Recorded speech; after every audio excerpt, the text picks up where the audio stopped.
भगवान शिव के अर्धनारीश्वर स्वरूप का रहस्य, जैसा कि आप जानते ही हैं कि आमतौर पर भगवान शिव को साकार और निराकार स्वरूप में पूजा जाता है, लेकिन जो सबसे प्रमुख रूप है वो है अर्धनारीश्वर स्वरूप, जिसकी पूजा बड़े भक्ति भाव और श्रद्धा से की जाती है। आखिर इस स्वरूप के पीछे क्या रहस्य और उद्देश्य था, आज हम इस बारे में बहुत ही विस्तार से जानेंगे। नमस्कार दोस्तों, मैं हूँ अंश और आप देख रहे हैं नारद वाणी। शिव पुराण के अनुसार बहुत समय पहले जब संसार की रचना परमपिता ब्रह्मा भगवान शिव की आज्ञा से कर रहे थे, उस समय उनके मन में एक विचार आया कि मैंने तो संसार की रचना करना शुरू कर दिया है, तरह तरह के जीव जंतुओं और अनेक तरह के प्राणियों को बनाया, लेकिन अब मैं इन सब का विस्तार किस तरह कर सकूंगा, क्योंकि अगर संसार में प्राणियों का विस्तार नहीं हुआ तो ये संसार आगे कैसे बढ़ेगा। इसके लिए कुछ सोचना चाहिए। ब्रह्मा जी ये सब सोच ही रहे थे कि अचानक से एक आकाशवाणी हुई, हे ब्रह्मा, आप मैथुनी सृष्टि की रचना करो, इसी के जरिए तुम संसार का विस्तार कर सकोगे। ऐसा सुनते ही ब्रह्मा जी के मन में विचार आया कि मुझे मैथुनी सृष्टि का निर्माण करना चाहिए, लेकिन इसके लिए मुझे नारी शक्ति को उत्पन्न करना पड़ेगा, जिसकी शक्ति मेरे पास नहीं है। ये सब सोचकर ब्रह्मा जी भगवान शिव और शिवा का ध्यान कर तपस्या करने लगे।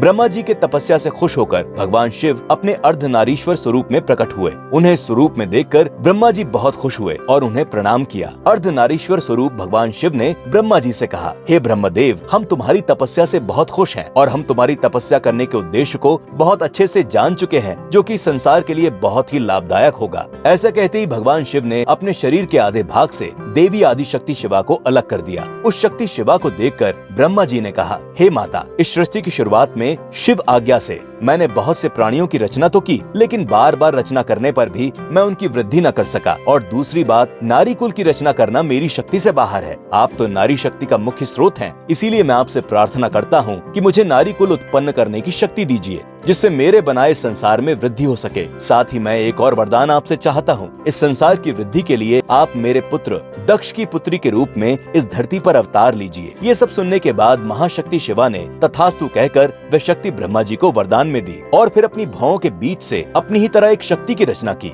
जिन्हें जगदम्बिका नाम दिया गया। इस तरह शक्ति शिवा ब्रह्मा जी को वरदान देकर भगवान शिव के शरीर में फिर से जा मिली और महादेव वहाँ से अंतर्ध्यान हो गए। तो ये था अर्धनारीश्वर स्वरूप के प्रकट होने का रहस्य, जिसकी वजह से संसार में नारी कुल की रचना शुरू हुई। आपको हमारी आज की वीडियो कैसी लगी, हमें कमेंट करके जरूर बताइएगा और ऐसे ही रोचक कथाओं को जानने के लिए अभी सब्सक्राइब करें नारद वाणी को। धन्यवाद।